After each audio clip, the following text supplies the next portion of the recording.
Oh,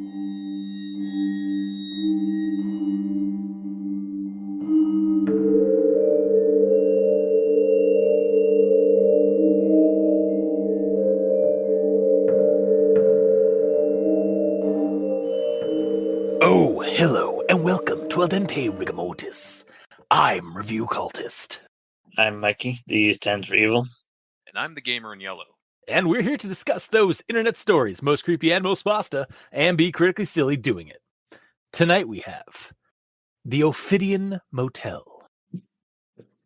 So, I believe last week when I had Adam on, we tracked down a creepypasta for the Appalachian Trail and like the creepy voices in the woods and stuff. And I found one on this website called creepypastastories.com, which is a new website that we've that I discovered for like reading creepypastas from. And like that story was really well done. So I figured, okay, if that's the bar, let's see how the other stories on this website match. So I hunted down, So I looked at their main page with like their featured stories, and the Ophidian Motel was there. I was like, okay, that sounds like an interesting story. Let's take a look at that one. So that's why we're covering the Ophidian Motel, which you can check out on creepypastastories.com, and it is by Seth Paul. So let's do our initial recommendations. I'm going to recommend this one. I am not going to recommend this one. Interesting. And for proper balance in all things, I am going to partially recommend this one. The balance has been restored. Well, let's find out why our opinions are as such, and starting with the rundown. So, Nair is kicked out of his apartment temporarily, or for at least a few days or weeks, at the start of the pandemic in 2020. Forced to seek out another place to sleep for the next few days. One of his few and only options is a seedy motel called the titular Ophidian Motel. He gets a room from the begrudging desk clerk, who won't even take calls from the landline when it's ringing in front of him. He's just glued to his cell phone. But Nair manages to get a key and gets into his room, and it's okay. Like, it's not terrible, but it's not bad. And after getting hungry, he heads out to the vending machine outside of the clerk's office, and finds that the walls of this motel are quite paper thin, as he is able to overhear a conversation with the desk clerk, who's finally picked up that phone. Apparently, there is some kind of arrangement going on discreetly tonight, and so Nair kind of gets privy to that. Later that evening, Nair is able to hear a commotion outside where the dubious arrangements begin to escalate, as a large group of people enter another room in the motel, and the clerk is told by a mysterious figure from that group to get rid of Nair's car. The clerk enters Nair's room via the master key, and after taking Nair's car keys, proceeds to pull out a knife with the intent to murder Nair. Nair, who has been feigning sleep this entire time, manages to subdue the clerk and scrambles to reach his car. But as he is about to leave for safety, hears chanting and a distressed sound of somebody coming from the room where the other people are. He breaks in and finds robed, mummified cultists who are about to kill a little girl who is bound and gagged. The head cultist strangely and easily pushes Nair to the wall and prepares to stab him with a special blood-collecting dagger, when Nair uses the switchblade from the clerk and cuts the cultist's wrist. It's here that we find out that there is something inside these cultists that is trying to get out from any wound that is inflicted. And through a flurry of panic, Nair manages to rescue the girl and flee the scene. He gets her to safety and finds out that the cult was planning to take something from her that required her to be frightened in order to achieve their goals. He later finds out that something was adrenochrome, which is rumored to be used by various wealthy people for immortality in youth in conspiracy theories. given that Nair does some research and finds a local electee who looks an awful lot like the guy's father, who was also a local electoral candidate back in the day, it seems this has been going on for some time, this collection of this adrenochrome and like whatever they do to inject themselves with it to make themselves younger and immortal effectively. So Nair goes on the lam effectively after this to stay hidden from these cultists who might go after him for what he knows. All the while, Nair worries of the thing that was itching to get out of the cultists, that's making them these immortal beings, and how it is kept in such delicate vessels as the mummified cultists' bodies. Finn.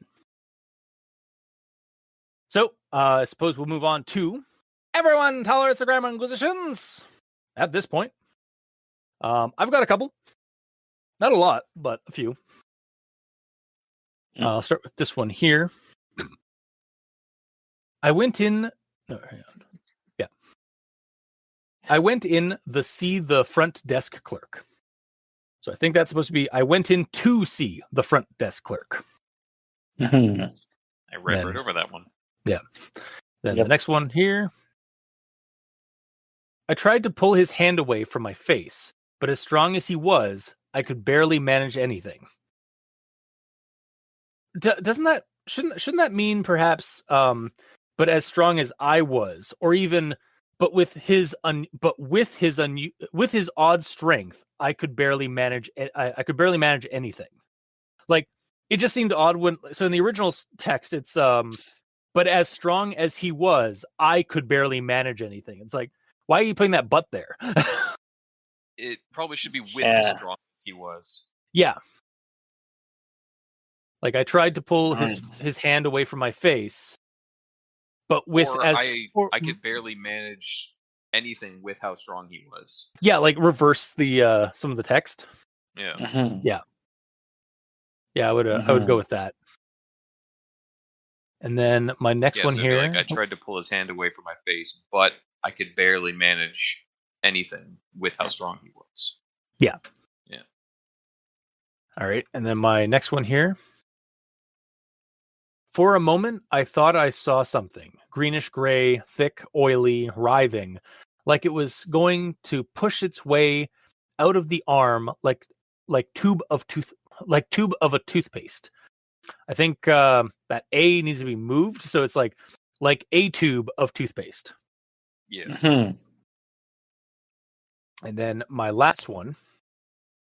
How many have been drained by that awful knife? I think you just need to remove the had there, so it says how many have been drained by that awful knife. Mm-hmm. And that is the grammar I caught. So, Mikey, D stands for evil. Well, as per usual, I have a conjunction junction. Ooh. And next stop, conjunction junction. Doot, doot. It was especially upsetting because with everything else going on out in the world, travel wasn't exactly the greatest thing to be doing right now. But choosing between having to shore up somewhere and having bug spray in my nose and on my toothpaste, I'd take my chances with the unknown. It was one of those single-level places that try to look quaint on the outside, but you know nothing quaint happens behind those closed doors. But I heard the clerk pick up. It had to have been a group of 6, 7 people easy, but definitely not the sounds of a John and his lady going off to spend the night. It was muffled, but I could hear someone sobbing, moaning, like they had a gag in their mouth. It was the front desk clerk, and another. It may not have been the best thing for me to do, but it was all I could think of. But after he pulled out the switchblade and popped it open, I knew no matter what, I wasn't going to be killed over it. It looked like he planned to hold my mouth and plunge the knife in underhand, stabbing me as much as possible before I could react. And in the midst of it, the terrified sobbing I had heard earlier, sounding like it was getting more desperate. But now, nothing. It was the same deep, hoarse voice that had spoken outside my window. It had a blade that zigzagged like a snake, and on the handle was a bottle, screwed into it like the bottom of an airbrush gun.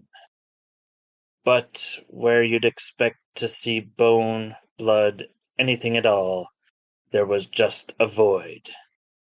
Or maybe not quite empty. But she didn't know what that it was. But I can tell you this. It's a substance everybody has in them, made by the adrenaline gland. Made by the adrenal glands.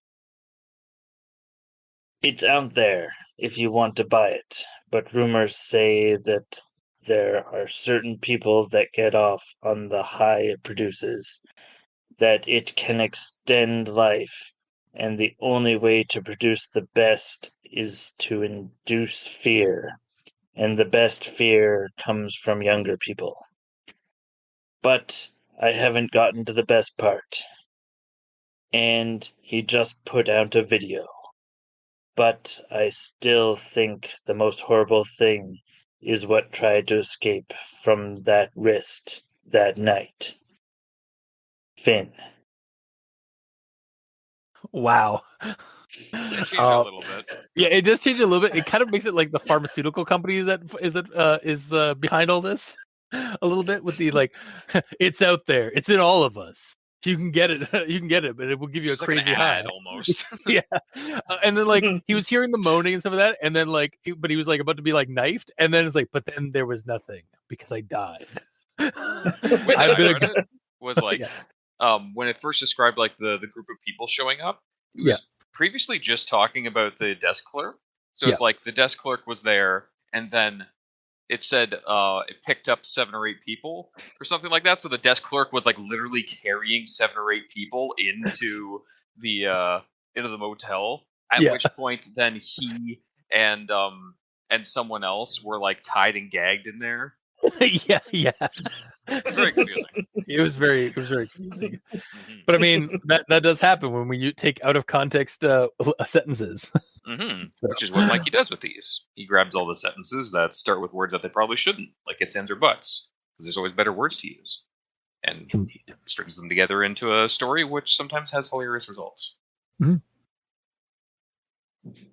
All right, and next up is the gamer in yellow with the grammar in yellow. It is. I mean, I is, but yeah, the term, yeah, okay, here we that go. I is not a proper. Speaking of grammar, that is not I proper. know how to word real good. I include real good. It is also technically the way the idiot talks. No, okay. Love you, buddy. Sure you do. Anyway, so Nair gets in there and he starts describing the room, and he's talking about the widescreen TV. And then there's a bracket that says, though one of those cheapy ones they sell for $50 at your local retail store with no name brand on it. I feel like it's a little long-winded for a bracketed section, especially since most of that information is completely unnecessary. I mean, so yeah, I feel like it could just be cut down to a widescreen TV bracket, a cheap knockoff one. Yeah.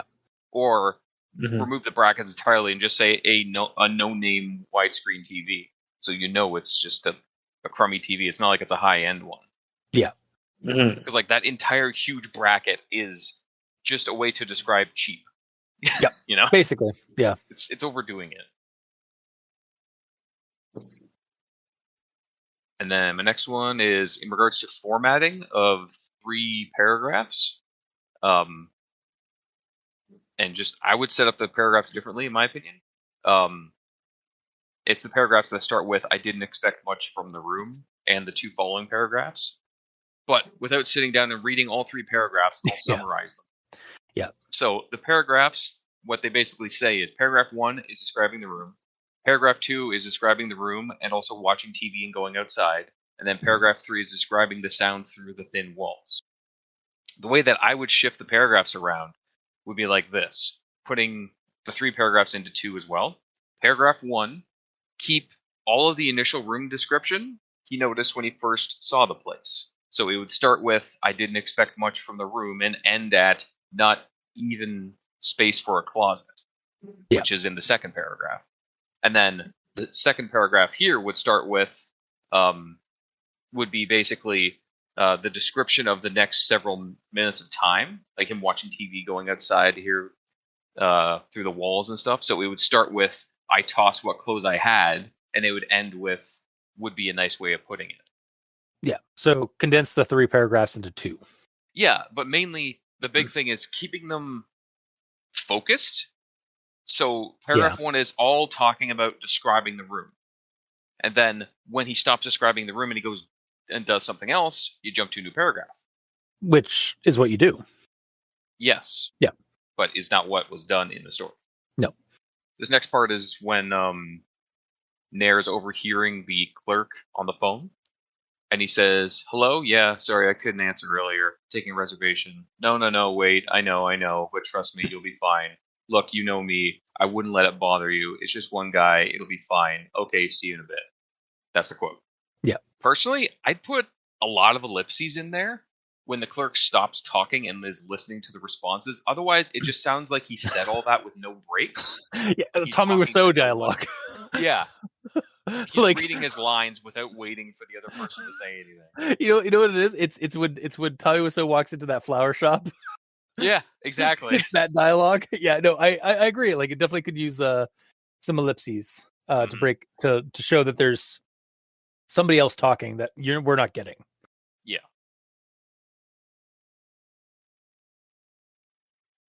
Then this last one is, well, based on what I saw that night, maybe something tempted people, powerful people, to sample the stuff, and now that can't get on without it.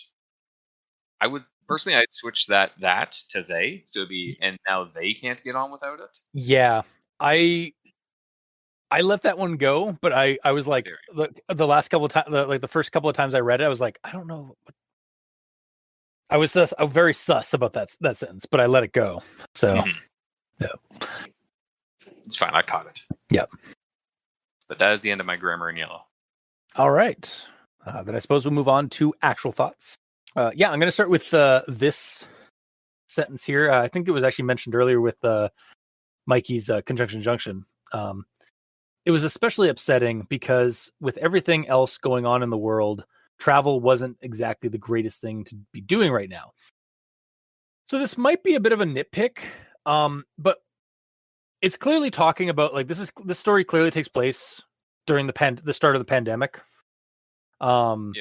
It like the story even like came out in 2020. Like, so like but at no point does the story actually mention like something about the pandemic. So I feel like it should mention maybe a little bit more directly, like as a result of quarantine or as a result of the pandemic, something. Like basically we get it because we were around then, but someone reading this after the fact may not be aware. Yeah, like, and like even like it, not to think that not to say that like authors should think long term about these kind of things. Like you're clearly writing in the know or writing in the now when you're writing the story. But like, I'll just like hindsight's 2020. Like maybe like somebody 10 years down the road. Oh my. Fuck, I walked into that. Yep. I've been waiting for a chance to use that. God damn it. Hindsight truly was 2020. Mm-hmm. But like, think of like 10 years down the road, somebody reading this creepypasta, they're gonna be like, what's this guy talking about? And like, if you have it in the story, they don't have to like do any more extra. The reader doesn't do like as much work to like figure that out. Yeah.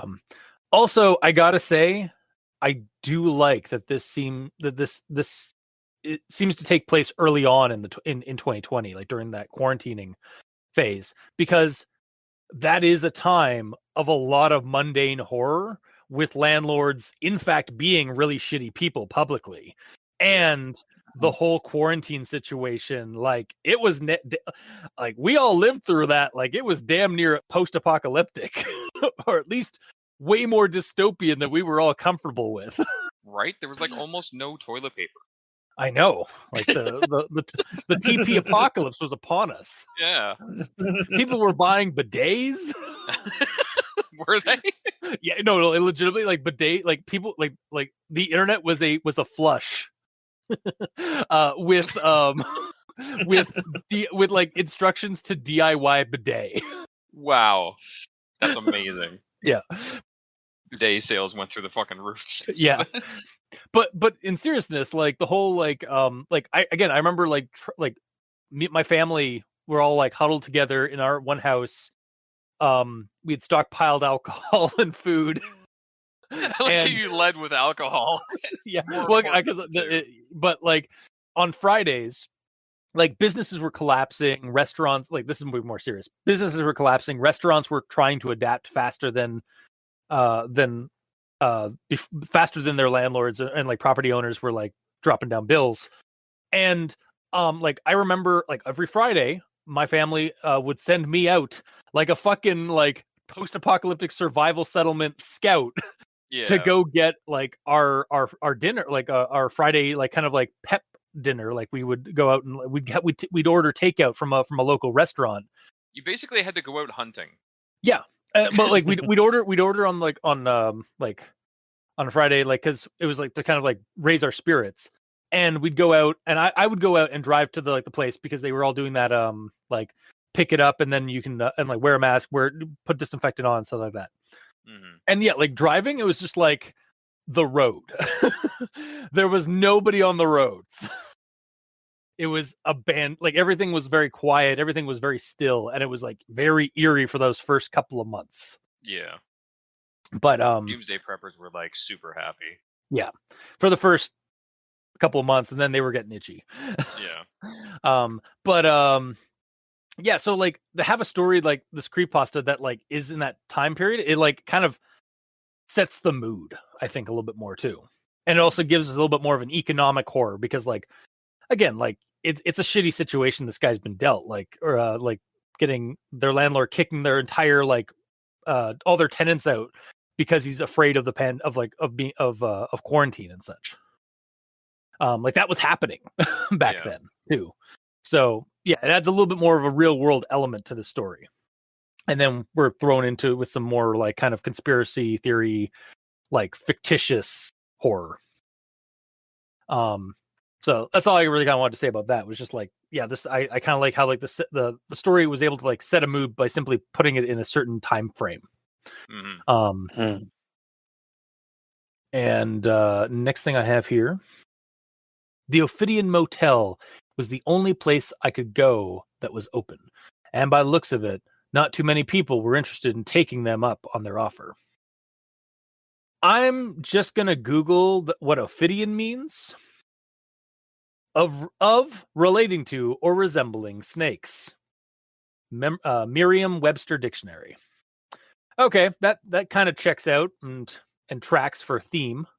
Yeah. You know, like this motel kind of being a den of snakes, i.e. the cultists and the desk clerk are these like morally corrupt folks tricking people to come in or like killing. Like, very literally how you cut his arm off and there's some like wriggly stuff that wants to come out. Yeah, Snake-like things. Also, the dagger is described like a snake knife. Yeah. Yeah, like it's very much like metaphorical, but also like even like literal in some states. Yeah, they made a theme. Yeah, and the whole thing. Yeah, and also like it's just the titular name, like the Ophidian Motel. Like it sounds cool and like it's good on paper, and like that would like that's an interesting name for a motel. And then like if I didn't know what the name meant, like I didn't know what the word meant until like I looked it up, and I was like, yeah, if I was like Googling that while I was in the motel room and like found that out, I was like, I've made a horrible mistake. Would you, or would you be like, hell yeah? I'm probably a little bit of column A, a little bit of column B. I'd be like, fuck yeah, but also I have found myself in a horror movie or a creepypasta. Like my danger sense would be like a little bit more heightened. Yeah. So, and then we have this part. You brought it up with your issue with like the description of the TV and stuff, but still, it was more pleasant than I expected, with a microwave, minibar, widescreen TV in brackets. Though one of those cheapy ones that sell for $50 at your local retail store with no name brand on it, and in bracket, a round table and chair and a queen size bed. Wait, hold up, $50? Now, It's small. admittedly, this is sort of superfluous, but for the sake of being critically silly, I had to check out to see if like, can you get a immediately 50? Jumped on Walmart.com. Yes. To see if you could get and we're all from Canada. I assume this is in the States. So I also consulted two of my American friends to see if this was a viable price range for a widescreen TV. Even. Yeah. And and thanks to one of my friends, actually both of them, honestly, who gave me like different kind of situations for it. You can currently buy a widescreen TV of 24 inches from Best Buy in the States for $59.99. So it's not that far fetched, I assume. Like supposing, like, you know, even like give us like, it's been 3 years. So like even back in 2020, it like around like 2020 or earlier, maybe $50 would have even been $50 or like $49.99. Or, you know, he's just generalizing. It's roughly a $50 TV. Yeah, exactly. Like, price. There's a 5 on the front, whatever. Exactly. Like price rate. Yeah, exactly. He's being kind of generalized and stuff like that. So thank you, RPX Adam and Brownie, for your outsourced knowledge on Americana. And yeah, so I like I think honestly what you suggested in your grammar position is really the best way to do that, because like you don't have assholes like me who are just like, hold up, $50. It's also just the fact that it's unnecessary. You know? Yeah, it is. Well, Just, it's like, a crappy TV. That's all you need to know. Yeah, crappy widescreen TV, or like widescreen TV, no name brand, obviously. Not like that's all you need. Yeah, whatever. Yeah. Yeah, you don't need to say that it's like one of those cheapies that sell for $50. Like it's an interesting little detail, but or it could be like not a good one, but at least it's not a CRT.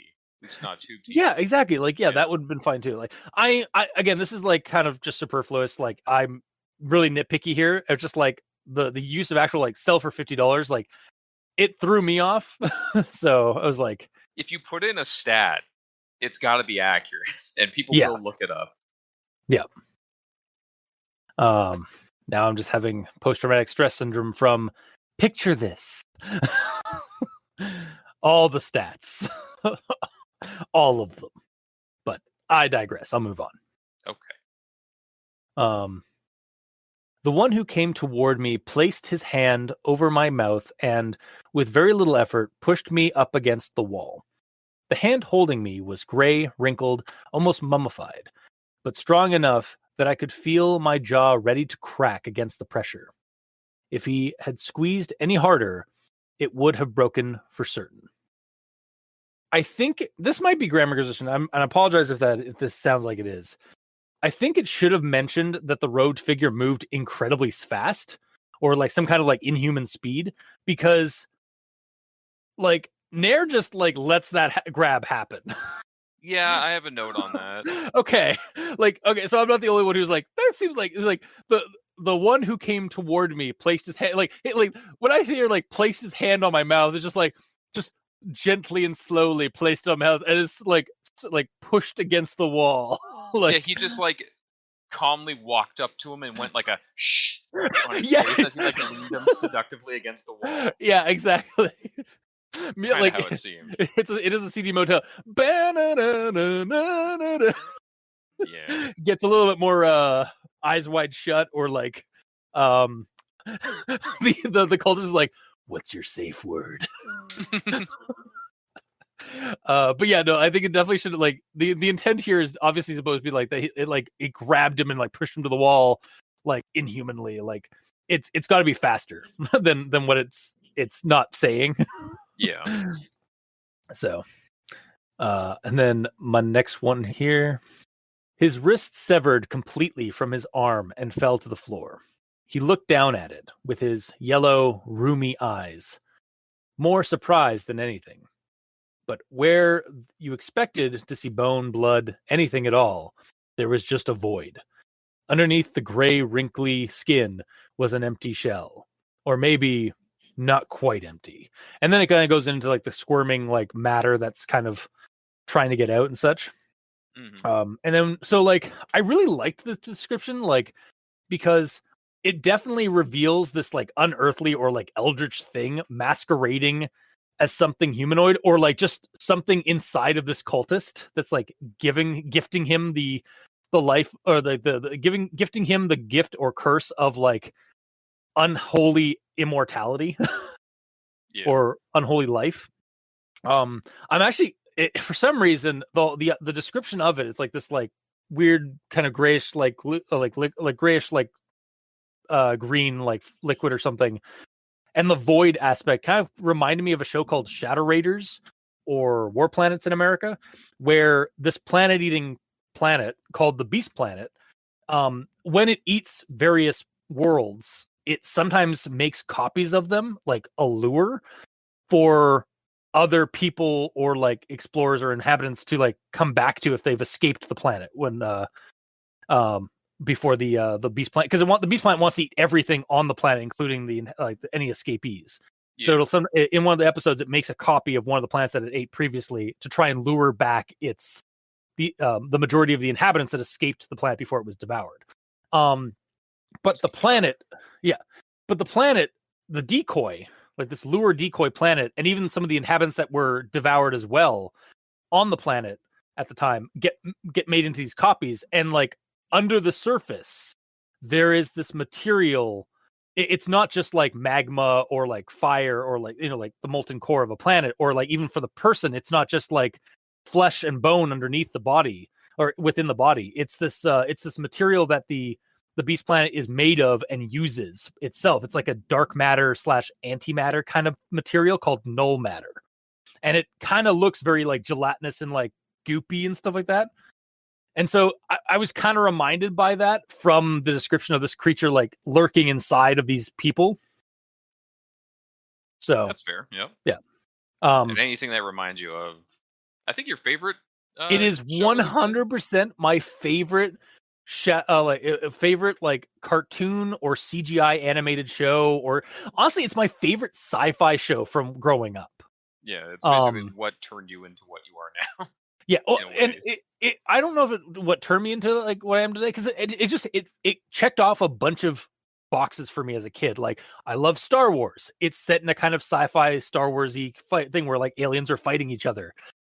It has a Cthulhu monster or like a cosmic horror element with the Beast Planet and the Beast drones and all like all that, like the whole like situation of like this dire situation of like this planet that eats other planets. Like, yeah, it's just a really cool like show. And these cultists kind of reminded me of the beast decoys, basically. Yeah, the beast coys.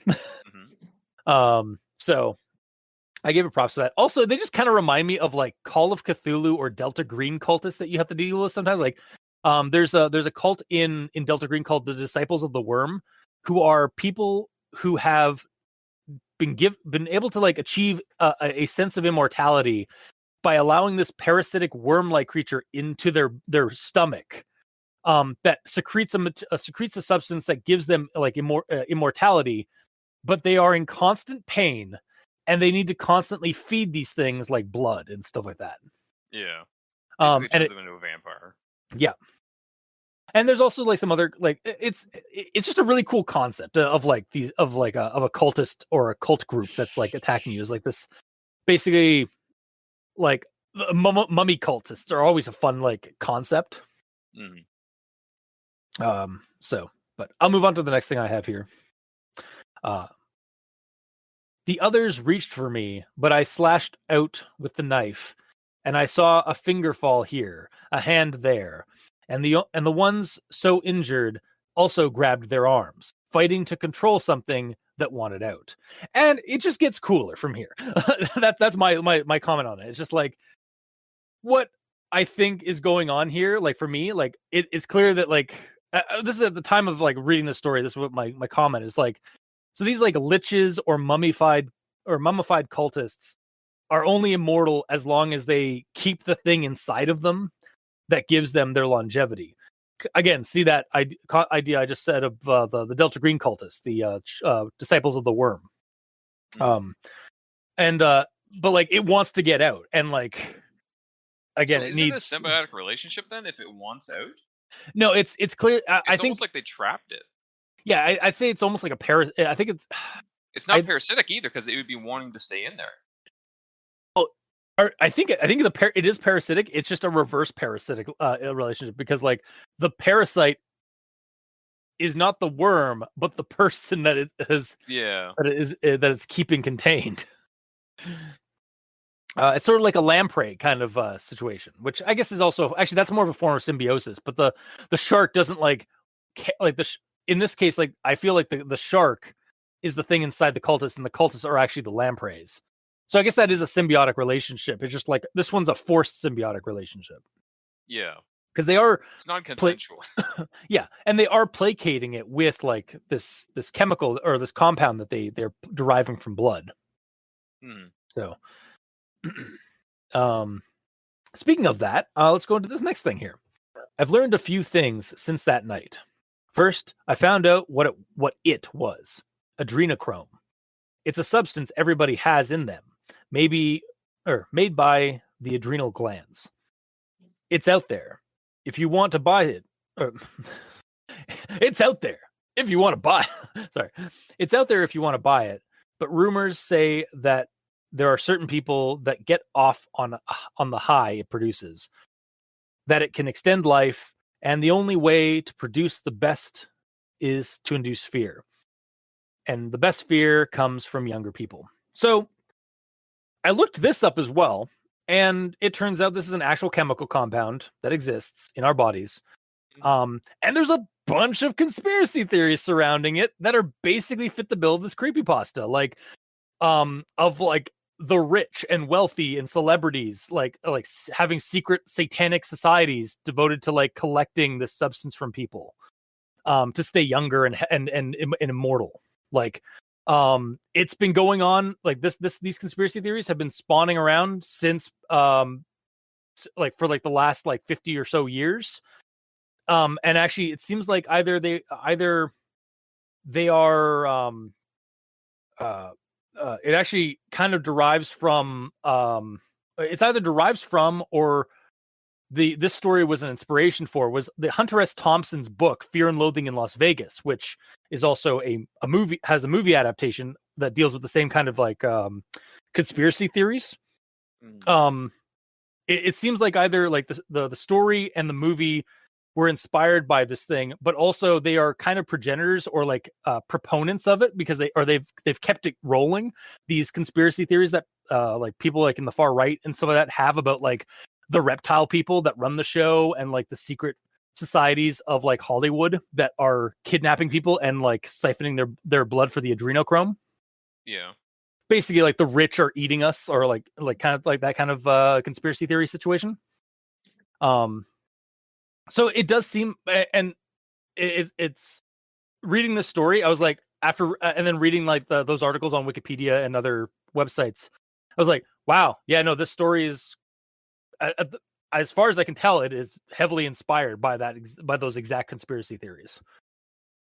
Especially since it goes into like the insinuation that like local electees and like or electoral candidates in this guy's like city are and have been doing this apparently for a while and are members of this cult. So and then we get this last bit here, which I found very clever and even kind of cute as a way of like tying everything together. So this is the last like bit of the story. Something saw an opening and was trying to force its way into this world. Something so monstrous, even they tried to keep it held within.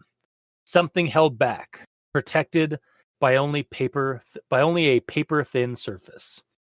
So I don't know why, but when I read that, I was like, oh, that's kind of cute and clever, because it's like kind of like the paper thin walls of the motel from earlier, kind of, and like the mummified flesh of these cultists, like being like the very thin membrane that keeps like is keeping this thing held at bay. There's like there was some kind of like, maybe it's like an allegory, or like there's some kind of symbolism going on between like the paper thin walls of the motel and the paper thin surface of these cultists.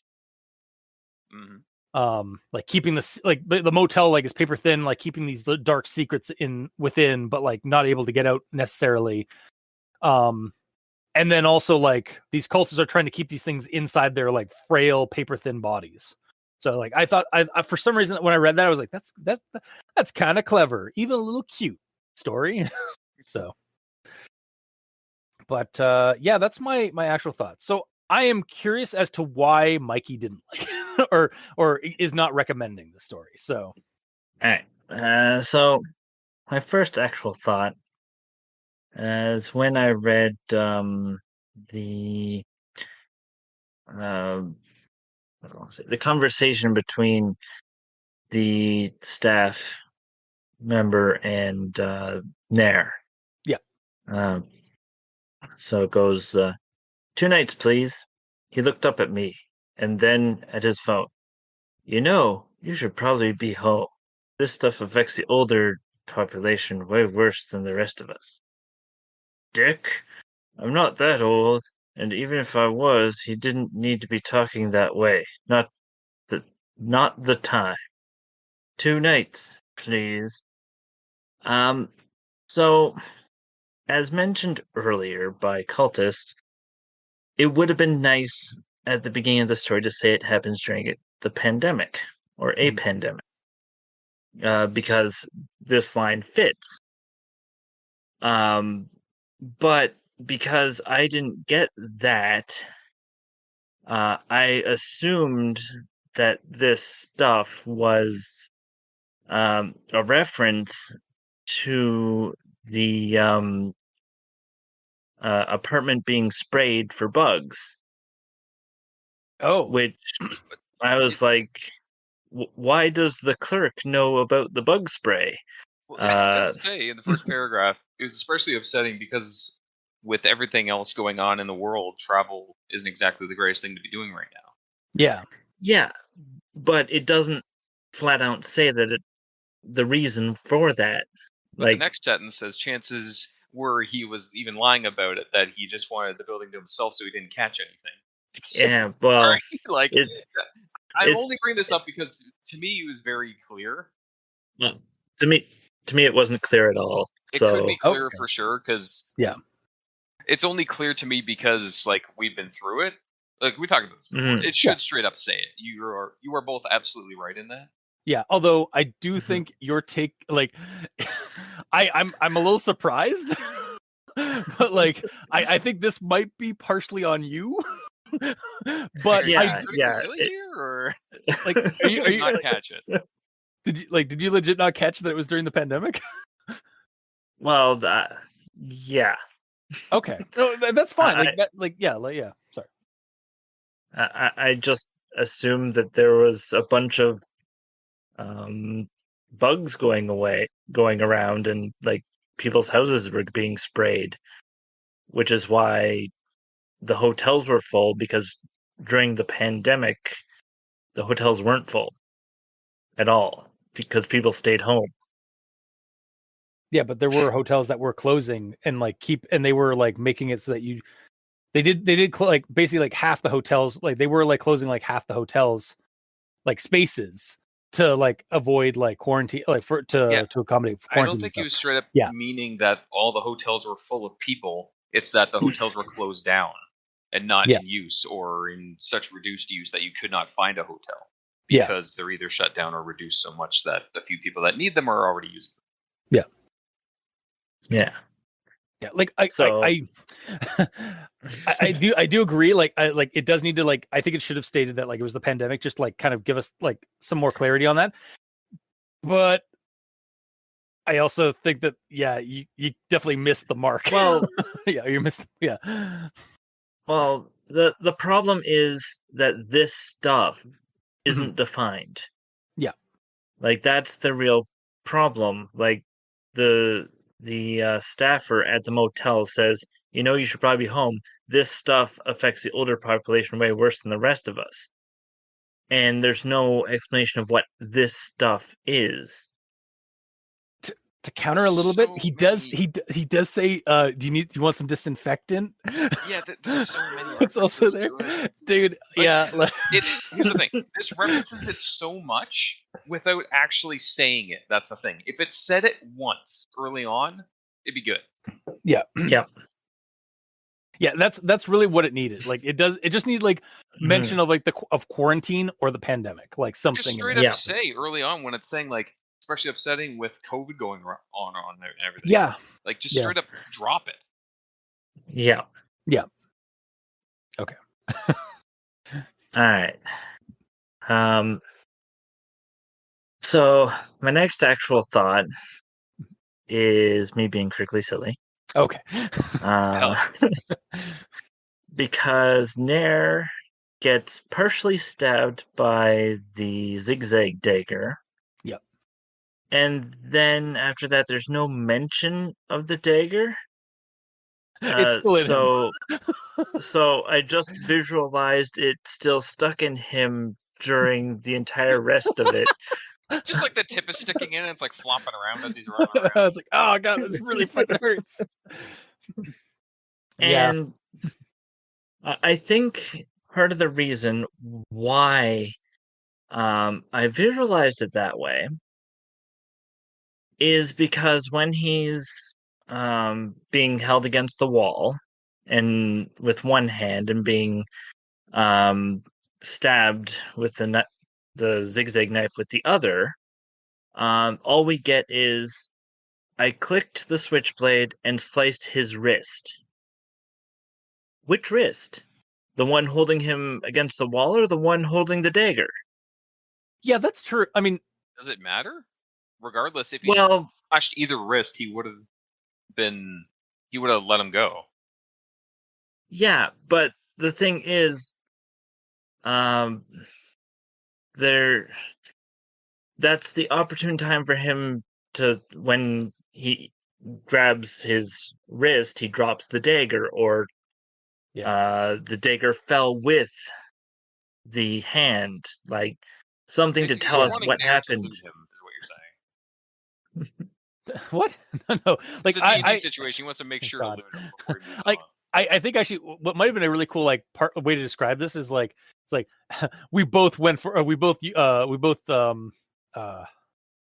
used our knives, like, and as like he almost got gutted me, but I managed to like cut the wrist of his hand that was grabbing me by the neck, kind of thing, or something like that. Or like maybe like if we wanted to have it, it's the knife hand. Like they both used like both went with their knives. And he stuck his knife into me, but not deep enough because I sliced his wrist, his knife hand wrist, something like that. Yeah.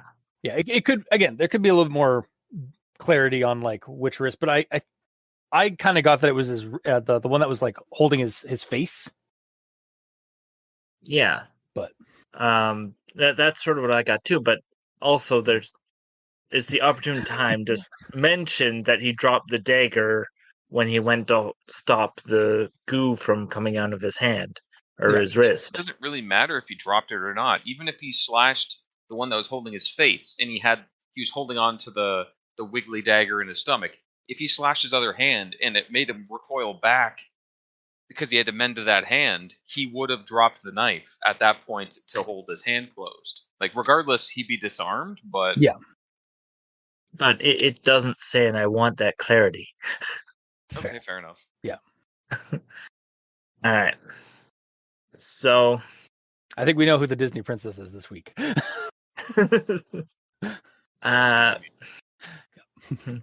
My next quote here is, "The escape itself was a blur." To which my response is, correct. I don't even know what happened. Because Yeah. let's Yeah. let's look at the facts here. Mhm. The ritual is being performed in a motel room. Yep. There's no mention of size, so it's left to assume that it's the same size as the one that Nair got earlier, which is a small room with a bed and whatnot. Yep. There are 5, maybe 6 people in a circle around a 13-year-old who is bound and gagged, Mhm. evidenced by the following quotes.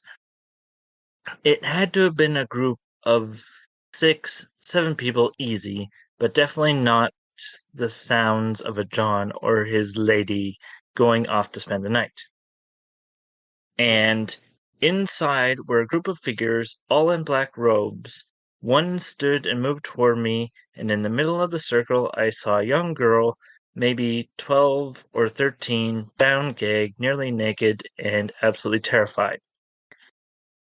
So, with that, I don't know how he got into the middle of the circle with just his dagger, grabbed the girl, uh, who is bound and can't walk herself, and slashed at these cultists. It says how he did it. It says he But just like charged in there and took a slice at each one. One slice was like hitting a hand, another one was hitting a finger. Basically, if you just Yeah. clipped them once, they were incapacitated, and then he could just keep going, grab the girl, and leave. Yeah, but the thing is, he's overpowered. There's 5 or 6 of them. They should be They're all able. glass cannons, though. All he has to do is hit one of them, and then they're done. They're Yeah, all balloons. You pop. But the they balloon also, back on. but they also have absurd strength or whatever based on the first one. If Yeah, they but hit him, if he they hit keeps the him, knife yeah. towards them, they can't touch him. Because if they even poke their hand, they have to stop. Is the whole thing. Yeah. He has the knife, so he wins in melee combat, basically.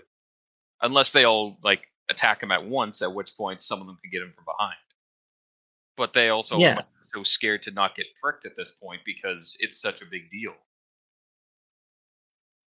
Yeah, well, Like maybe if there's something saying like after seeing how I cut the hand off the other one, a bunch of them like didn't even try to attack me. Or they something. recoiled in like Yeah. worry. Like they all looked like some of them like recoiled in shock or worry. Mhm. Yeah. Like Mhm. it's definitely like I really like I like it's all a blur how we escaped. It's like yes, the Lovecraft method of escape. It's like the character just doesn't know exactly how they escaped. In fact, in some cases they just blacked out and woke up in a hospital bed with a popsicle stick in their mouth. Yep. But yeah, no, it's definitely like it's kind of a cop out, but it's also like, I mean, also when you're in that, I feel like it'd make more sense than like him knowing like exactly what happened in that frenzy of like panic. Like I feel like being a blur is like is a better descriptor for this scene because like he's just like worrying around with like basically like thrashing around with the knife, cutting whatever like comes close while grabbing the girl and getting the hell out of there. Like it's a flurry. It's a rush and like blur of panic. Yeah. And he still has that dagger stuck in his stomach. So Yeah, of course. Yeah. I honestly so I honestly think it would have been better if like the dagger had been stuck in him and he had that dagger. Like, Here's the thing. I'm gonna let so you that we have could this. deal wield. okay. I'm gonna let you have this because you're having fun with it. But it did say that the dagger, like just the tip was put in him just to like basically like tease him or whatever the fuck. So once he cut his hand off, that dagger just fell in. It did not stay in him. No, that's I don't even think it was an inch deep. well, yeah, it was just the tip. Yeah. Just the tip. But it's also a zigzag dagger. So we don't know how much zigging and zagging it does. It's not in him unless like the weight of the dagger would pull it out. Honestly, alone. Yeah, I'm pretty sure like it would come out. If it was just like a bit of it, it wouldn't be like it wouldn't be screwed in there. Yeah, it would still be nice to have that clarification. For sure. Oh, yeah, like I'm not completely fighting fighting you on this because like there does need to be a lot more description about the altercations that happen in this. Yeah. And I have a note on it, basically. Yeah, and for preface, like for the most part, like part of this is being critically silly, like, but also like we are anymore. well, some of it is critically silly. Some of it is like actual like just some constructive criticism of the story, of like it could use some more. There's some more deets, but yeah.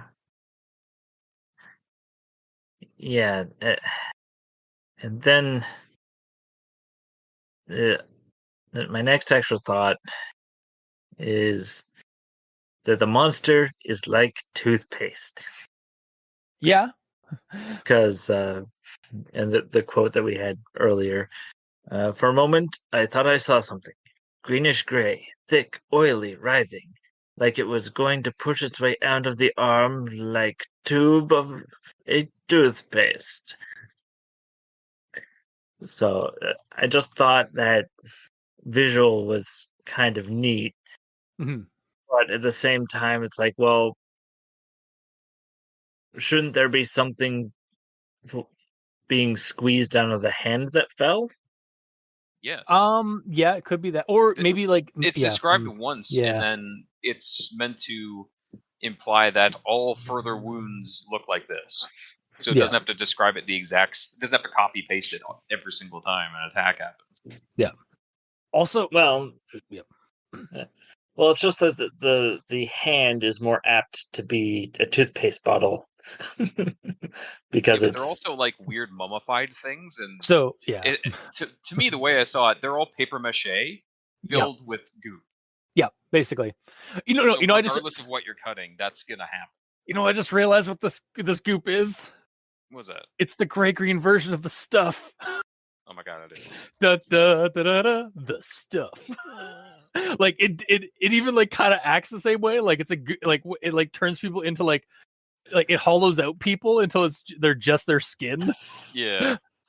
Was that what that did in that movie? Yeah, well, remember like what happens to like the zombies? I just don't remember this. It turns them into zombies, but at the end, the cookie guy, the guy that's like the formerly like a cookie brand dude, when he's in the radio booth with the girl, he reveals that he was actually under control of the stuff, and he like basically opens up his mouth and like the stuff comes out of him until he's just like basically a deflated body of skin. Yeah.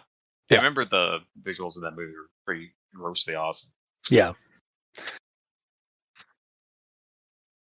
But also not this creepypasta.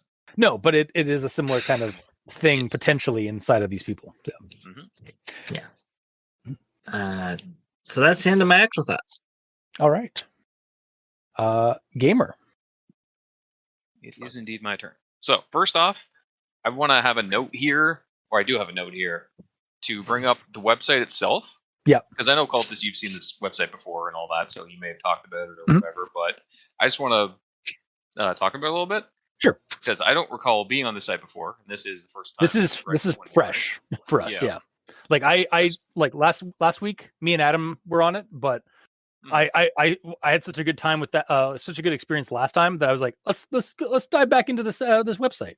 So, especially since the email you sent me said a new website for creepypasta, so I assumed. Yeah. But like the downside to it, it's like black and red, which is kind of samey. Like pretty much all of them go with that scheme. Yeah, it's kind of like it's almost a trope in itself within creepypastas and like internet horror. Like it's white and red on black. Like I get it, black and red is like the evil colors, but like they don't have to be. And I don't say you have to be yellow. I like it's not a yellow preference. It's just like when you line up all the creepypasta websites, they're basically all the same. Yeah, the only difference between them, like color scheme wise, they're all the same. The only difference is really just like the style or like of the logos or the text and stuff like that. Yeah. Yes, but upsides to this though, I really like that it gives the published date, who wrote it, who edited it, who did the thumbnail, full copyright info. If there's any audio available, adaptions, that's there. The read time, there's a star rating system for it, all up front. Hell, there's even accessibility options on the right. Have you noticed that? I just noticed that. Click the red T-pose man. You can increase and Oh decrease my the text, high God. contrast, negative contrast, light background, dark background. You could underline the links. You could change the font. So good.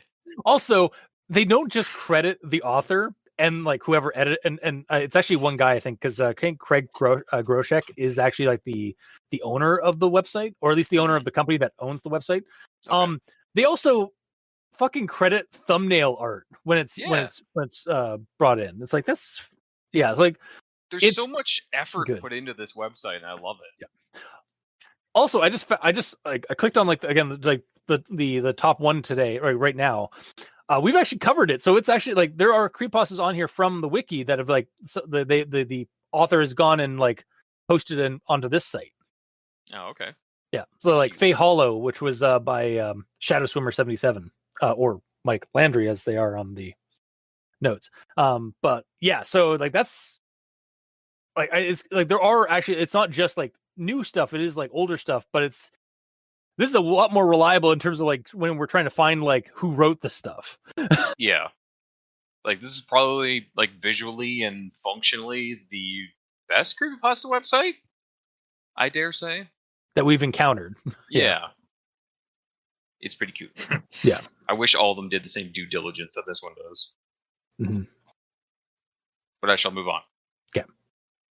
And talk about the combat situations in this story. I feel that both of the fights, both him in the bed and him kicking the door in, they come off so sudden, strange, and awkward. Like, there was a couple sentences missing to describe things in both fights. Because, like, the first fight, the murderer is leaning over him, and he, like, grabs his thigh to confuse him, but also in a way to make him drop his knife. Like, does Nier know some pressure point shit randomly? Yeah. It's not described well. Like, when he first, like, grabbed him by the thigh, like, I don't know, maybe because it kept referencing, like, a seedy motel and the things that people do in these, it came off kind of sexual. It was weird. I just grabbed him by the balls. It's like, Yeah, hey, well, buddy. that's the next step. But yeah, I don't know. It's weird. Then the second fight, he, like, kicks the door in, observes the scene, and then he's immediately pressed up against the wall with no mention of a struggle. And he just stands there and lets the cultists get close to do this. Yeah. There needs to be more descriptions. Especially since these are the high, like, climactic, well, technically two. There's two high danger areas in this story where Nair could have died, but there's not enough, like, flavor and description put into those scenes to make it flow nicely, in my opinion. Yeah. Okay. So yeah, I wanted to look at the thigh part because I was like, wait, thigh. So like, the quote is like, he came in close, ready to cover my mouth. He leaned up against the bed. With my free arm, I grabbed the back of his jeans, finding his hamstring, and squeezed. So he does actually have a pressure point, kind of. Is that? Yeah. Although I'm not a professional, like I'm not a combat aficionado. I don't. Hamstring is in the thigh. It's in the back of the thigh.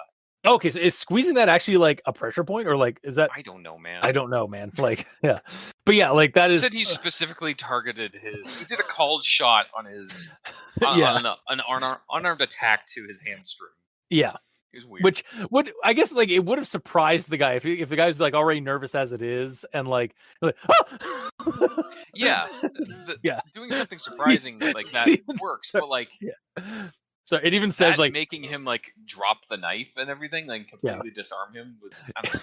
It does even say like he was so surprised that he yelped for a moment. Like, so exactly what I did. And then loosening his grip on the knife, and he tried to drop to one knee. Mm-hmm. Yeah. Yeah, it is kind of strange. Like it got very like there. I agree. Like there should be a little bit more maybe like explaining how this character knows. Like you mess with the wrong 40-year-old motherfucker. Yeah. Like I would almost like it better if it didn't specifically target the hamstring. If you just like grabbed his leg because it's a distraction. Yeah. Because it would make him look down, and then in that second he'd come up with a punch or like grab him by his collar and slam him into the headboard like he does. Like, just I don't know. In that section, it's oddly specific, but it's not in the other sections where it should be more specific, it's not specific enough. Where it's describing things. Yeah. Mm-hmm. But I'll move on from it. I like that all the baddies have some weird like monster inside them that's trying to get out. That's cool. Mhm. Nair literally cuts through all the cultists with like ease, which is kind of odd considering these are otherworldly creatures of unknown strength and powers. Maybe But they're sorry. As I said before, he does have a knife, and if these guys get poked once, that's a big problem apparently. Also, it might have something to do with the fact that he isn't afraid, and they're like fear vampires basically, and they only have power over those who are afraid. Yeah. Because he just kind of said, "Fuck it, I'm getting that girl out of here, and we're going." Yeah, they're definitely like shock and awe kind of like entities. Like that's why the girl wasn't like fighting back like as much as like she may have been able to, because they had her for a month like in captivity. And like as it says at the end of the story, like that, and like they were basically just giving her food and like basically keeping her in that like horrible situation, so that when they finally ready, like she was like basically they were plumping her up emotionally for the fear angle of it. Mm-hmm. And they have to have them scared to get the adrenal stuff that they want, and also B, because they are basically paper mache golems filled with peanut butter is what they are. I think honestly you said it earlier, like, and like that's the perfect description, is the glass cannon. Like they are strong, like superhumanly strong. They might have some kind of mojo otherwise, but one scratch and this thing that is inside of them, keep giving them all that, wants out. So like they like Mm-hmm. So it's an interesting creature in that aspect, because most of the time when creatures are described in stories, they're all like this thing that you can't even hurt at all, and it's like one shots everything, or even if you kill it, it just comes back. It's interesting to see something that is extremely frail, but it's still concerning. Yeah, and then you realize just how frail it is because you haven't even seen its final form, which is whatever's inside. And actually, like that's how I would probably use this if I was going to use this for like a Delta Green game or like some kind of like monster or horror game. Is like the creatures. It's like you start off with like the cultists themselves, like they're superhuman strong and stuff like that, but like 1 point of damage, and like they start worrying, and if they suffer even more damage, then they just burst like fucking paper mache balloons, like you said, and you now have to deal with a Shoggoth. Yeah. Which is way worse than any cultist sorcerer. Pretty much.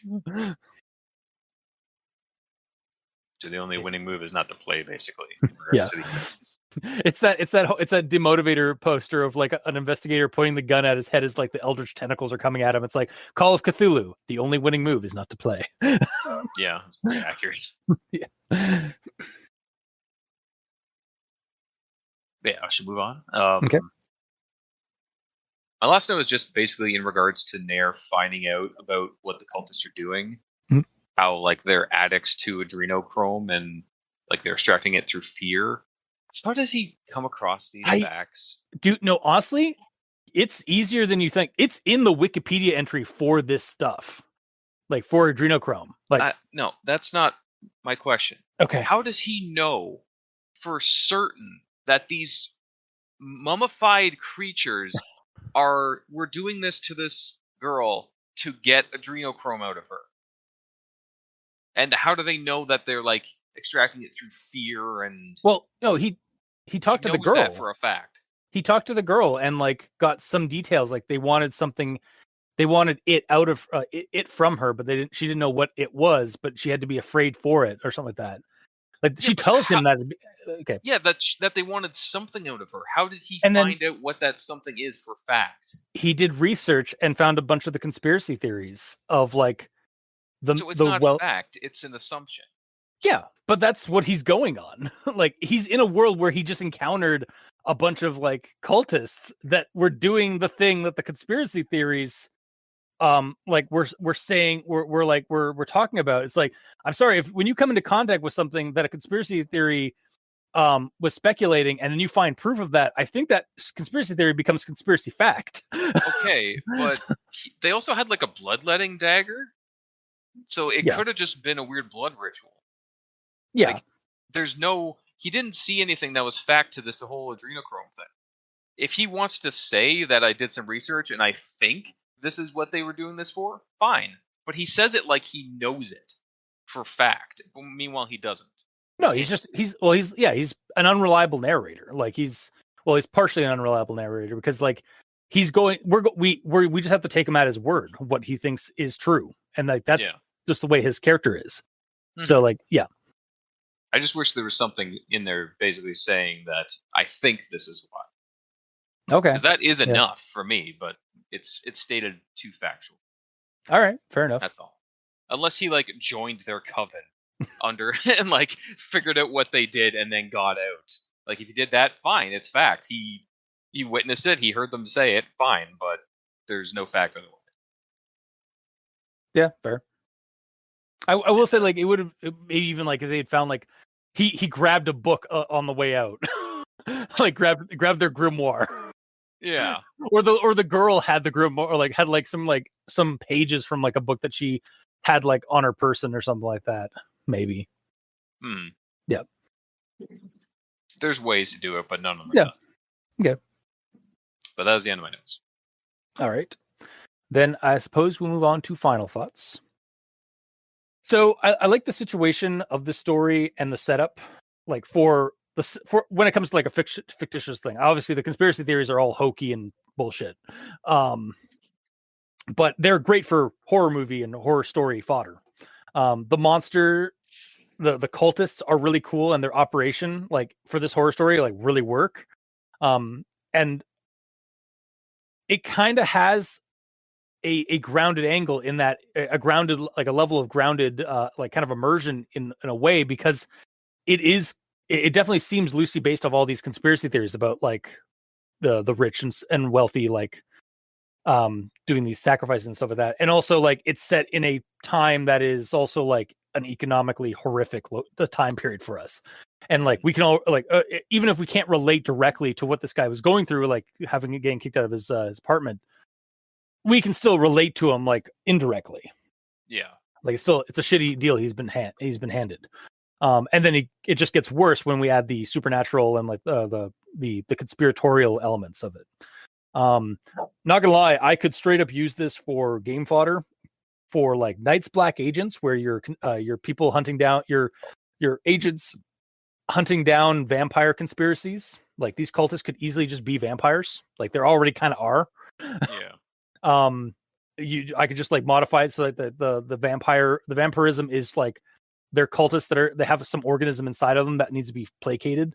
It could easily be agents of Delta Green, or like just civilians in the wrong place at the wrong time in Fear itself or Esoterrorist. And you're dealing with like, again, like just like I could take this cult easily and just kind of like paste it into a setting for horror.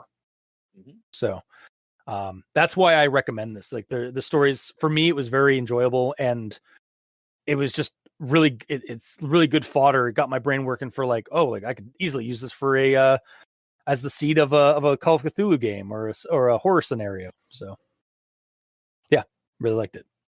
Fair enough. Mikey, the E stands for evil. Well, for me, the combat needs to be fleshed out. There needs to be like I said, a more direct mention of being in a pandemic. Because I honestly didn't clue in, because all that I caught for the most part was that his apartment was being fumigated for bugs. Like, so when we got to the motel clerk, I assumed that he knew about the bug infestation where he lived. Yeah, it's a weird thing to assume, though. It is very. All right, I mean that's fair, but yeah, okay. Yeah, it's just my mind didn't associate that there was a pandemic in this story. So, gotcha. And like I said, a little more description of the combat and mention of the zigzag dagger because it's only mentioned once, and then it stabs just a little bit, and then never mentioned again. Whether it fell to the ground or something would fix that for me 100%. Okay. But as it is, the combat is just a blur. Yeah. And Chris says it. yeah, and I'm not going to recommend it. All right. Fair enough. Gamer. Mine is basically ditto, but it didn't bother me as much. Because like I didn't like I got that it's the pandemic, so I didn't have that to bother me and ruin it. And yeah, the combat is the main problem, is the main reason that I'm giving this a partial, not a full recommendation. Because I like the creatures, I like the setup of him having to be at a hotel and witnessing this. The paper thin walls was like a little bit of a push to like for him to be able to clearly hear all the dialogue that he shouldn't be hearing, but like that's fine, I guess. Especially since the creatures and like the attendant, who might be a creature too, for all we know, they're choosing to do this in this place repeatedly. Meanwhile, it's like the worst place to do it in because you can hear everything. Yeah, but it's rarely you like they're you can think of like when they're doing it. They're going out at night when like no one's around. They're calling the desk clerk. I think the desk clerk is just like the friendly to the cultist. Like he's just like an associate or like a servitor, like a Renfield kind of character. He's like, it's like they're calling. The reason why they keep calling him is like calling him if tonight's good. Like, do they have anybody there? Yeah. And unfortunately, the guy was also a little incompetent because he's like, yeah, no, there's one guy here, but like we can take care of him. And like, yeah, they've been killing people who do like end up like last minute coming to the motel, so they are like hushed up. So yeah, it's just a strange choice in location of the motel, like the actual motel quality itself, because you could hear fucking everything. But you're right. If they plan on doing it with no one around, like because the cultists, they told him to get rid of him. They're not like, oh, he's not going to be a problem, we'll just leave him there. Like they know that he'll hear it, so he must die. Also, Nair, like also in terms of the location, like this is a common location trope in horror movies and horror stories of where things happen. And like when deals go down, hell, real world crime always happens at seedy motels and such like that.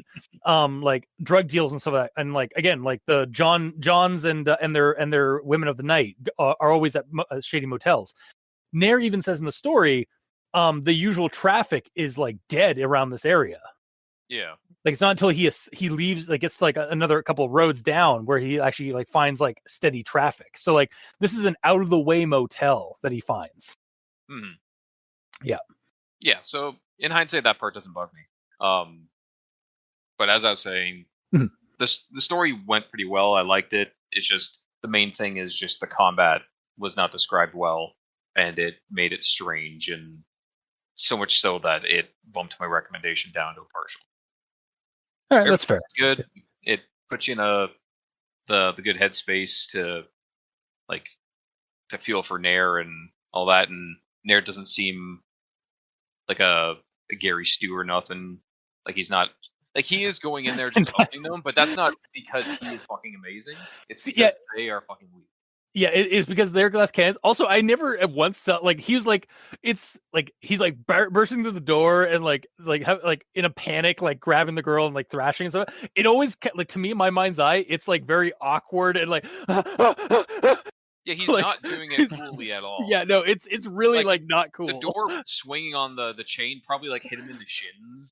Like, as he was coming in. Yeah, that's why he probably has not kicked in the door before. That's why he got grabbed so easily. Like the guy just like walked up to him and just grabbed it as he's like, ah.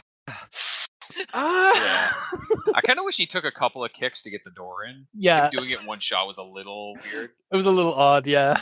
But it I mean, maybe Nair's thick, but who knows? Yeah, who knows? Mm-hmm.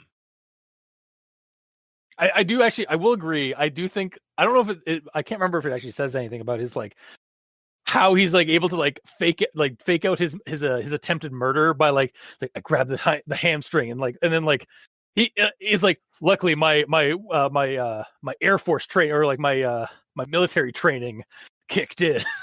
Yeah, Like if it turned out he was like a vet, that would actually be a little bit cooler. He did deal with that a little too easily. Yeah, it came off like I've been reading a series called Monster Hunter International, and it does kind of like the combats in this kind of come off similar to like how the main character like dealt with his first monster. like he because the guy's just like the story starts off with him just being like an office jockey or like an office worker guy, a bit bigger built and like but is like otherwise just like working at a desk 9 to 5, and then his boss turns into a werewolf. Spoilers for the first for the prologue of the novel. And then it reveals that like he's been in combat. He's a former soldier. So it kind of all modeling in those as well. Yeah, exactly. So it all makes kind of sense, and it's like it actually was like that's kind of where I with the. For this first fight with like the desk clerk, that's kind of where I was in my headspace. The next combat was more of just like a much more harrowing, like he's just panicking and dealing with and just it's by sheer luck that he escaped with the girl. You know what's weird? I buy his fight with the like 7 or 8 modified creatures more than him dealing with the human being. Yeah. Well, the being fight was stranger than that because he was an actual person, you know. That he was also way more competent. How they may or may not react to these situations, but like, yeah, I don't know. I think they should describe. I think they do describe the clerk a little bit like kind of like a lanky motherfucker, but like they should have described him a little bit more of like a Weasley like kind of character. He's also a man who's committed murder multiple times. Yeah, exactly. So, and he's still nervous about it. Like after you kill like your first dude, I assume you're starting to you start getting like a feel for it. No, it never gets easy. No, I mean I'm not speaking from experience. Clearly not. As a ninja, no, never, did not want. Never, no. Also, anyways, Mikey, sorry, go. No, go. I'm just joking. Okay. You were saying something? Oh, and also, Mikey, I think we all like technically agreed that like they needed to mention a little bit more directly that the pandemic had happened, or that this was set in the pandemic. Like it does say it, but like we kind of have like a gradual scale of like, of like people like of us reading the story. Like it was sort of a gradual scale of us getting it to like not getting it. Yeah, like with the subtle without saying it. There's the TLDR on my my final thoughts is there's 2 ways that this would be full recommendation. One, mention that it's during the COVID-19 pandemic specifically. Yeah. And flesh out the combats more. Yeah. Like if that was done, then I would fully recommend this because those were my only problems in varying degrees. Yeah. But as it stands, I'm still leaving it as a partial. You guys have not swayed me one way or another. That's fair. Yeah. All right. So I think that'll do it for this week's episode. A full recommendation, a partial recommendation, and a non-recommendation. So the spectrum. Yep. Take with that as you will, listeners. And if you like this episode, or if you didn't, leave us a comment in the comment section below. This gets posted, whether it be on Podbean, Facebook, YouTube, or Tumblr. We're all on Twitter. Mikey is at the E stands for evil. The Gamer in Yellow is at the Gamer in Yellow, but without that W at the end, because his name is too goddamn long. I don't have a choice at this point. No, you're practically a Reddit no sleep story title. Yeah, well, I am. And I'm at Review Cultist. You can also send us emails at aldenterigamortis@gmail.com. That's aldenterigamortis@gmail.com. Where you can also leave us suggestions for other creepypastas, SCPs, spooky things. You creep it, we'll peep it. Yeah. And if so I had like a bit of a voice break. Yeah, a voice break. There's like something in my some like saliva in my throat. I should hope so. And if you'd like to help support our show financially, you can go to Patreon. Select the backer tier you'd like to support us at. We have $2 and $5 tiers. with special episodes, early access, extra content. To our patrons that are helping support the show, thank you immensely. You're helping keep those hosting bills at bay. And as always, we very much appreciate that. And to our listeners and the authors of these stories, thank you immensely, because without your listenership, it'd be like screaming into the void of some mummified cultist's wrist after we've sliced it. And before he's opened it, or before he's tried to clamp it shut. Yes. And to the authors of these stories, to Seth Paul, thank you immensely, because without your authorship, without these stories that you write and share online, no matter the website, we really wouldn't have much of a show because we'd have nothing to talk about. So thank you. Until next time, I have been your host, Review Cultist. I'm Mikey. The E stands for evil. And I'm the gamer in yellow. And this has been Al Dente Rigamortis. Sleep well.